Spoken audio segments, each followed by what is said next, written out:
السلام علیکم ورحمۃ اللہ وبرکاتہ۔ دوستوں، آج میں آپ لوگوں کے سامنے پینسل گم ہونے کے 2 واقعات ذکر کرنے والی ہوں جو ماؤں کے لیے بہت ہی اہم سبق ہے۔ تو پینسل گم ہونے کا پہلا واقعہ یہ ہے کہ ایک ڈاکو کا کہنا ہے، میں 4تھی کلاس میں تھا۔ ایک دن جب میں مدرسے سے گھر واپس آیا، میری پینسل گم ہو گئی۔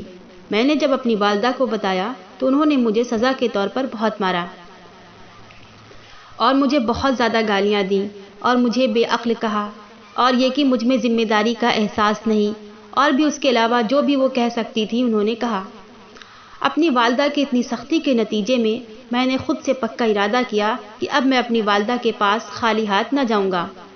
اس کے لیے میں نے ارادہ کیا کہ اب میں اپنی کلاس کے ساتھیوں کے قلم چرا لوں گا۔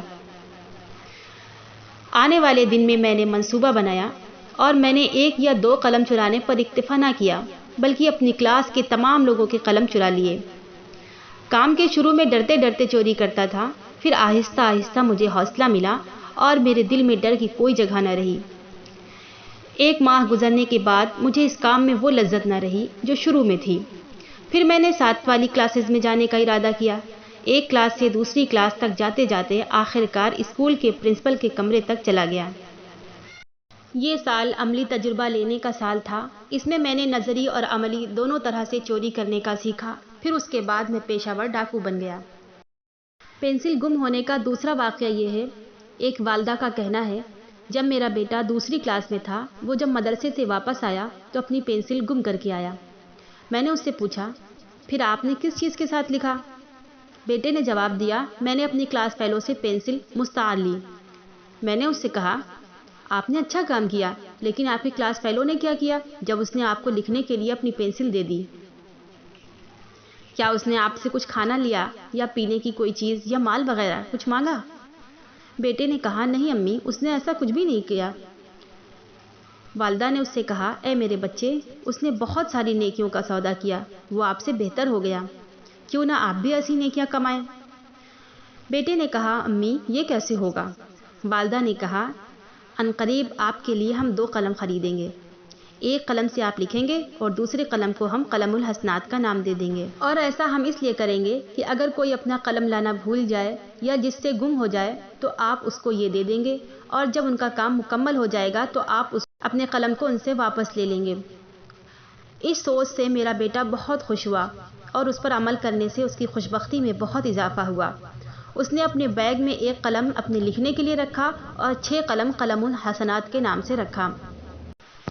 اس واقعے میں سب سے عجیب بات یہ تھی کہ میرے بیٹے کو مدرسے جانا سخت ناپسند تھا اور وہ پڑھنے میں بھی کمزور تھا۔ پھر جب اس نے اس سوچ پر تجربہ کیا تو اسے مدرسے سے محبت ہو گئی، اور یہ اس وجہ سے ہوا کہ وہ کلاس کا تارا بن گیا۔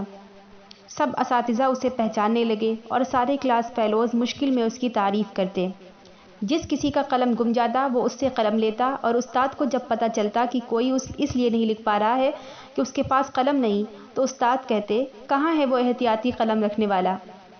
نتیجتاً میرے بیٹے کو مدرسے سے محبت ہو گئی، وہ آہستہ آہستہ پڑھائی میں بھی اچھا ہو گیا، اور خوبصورت بات یہ ہے کہ آج وہ اپنی تعلیم مکمل کر چکا ہے۔ اس نے شادی کی، اسے اللہ نے اولاد دی، لیکن وہ آج بھی قلم الحسنات نہیں بھولا، اور آج وہ ہمارے شہر کے سب سے بڑے ویلفیئر کا انچارج ہے۔ ان دونوں واقعات میں بہت ہی اعلیٰ سبق ہے ماؤں کے لیے۔ بچوں کو اچھی سوچ دینا ان کے نہ صرف دنیاوی اعمال اور کردار سنوارتا ہے بلکہ آخرت بھی سنوارتا ہے، جبکہ منفی سوچ اس کے برعکس اس کے اعمال کے ساتھ ساتھ آخرت بھی لے ڈوبتی ہے۔ اسی لیے قوموں کے کردار اور اخلاق کو سنوارنے میں ماؤں کا بہت بڑا کردار ہے۔ نوعمری کا زمانہ کتنی اہمیت رکھتا ہے کہ زندگی کے بعض تجربات یا تو بچے کا رخ راہ راست کی طرف کر دیتے ہیں، یا پھر دوسری صورتحال میں وہ گمراہی کے راستوں پر چل پڑتا ہے۔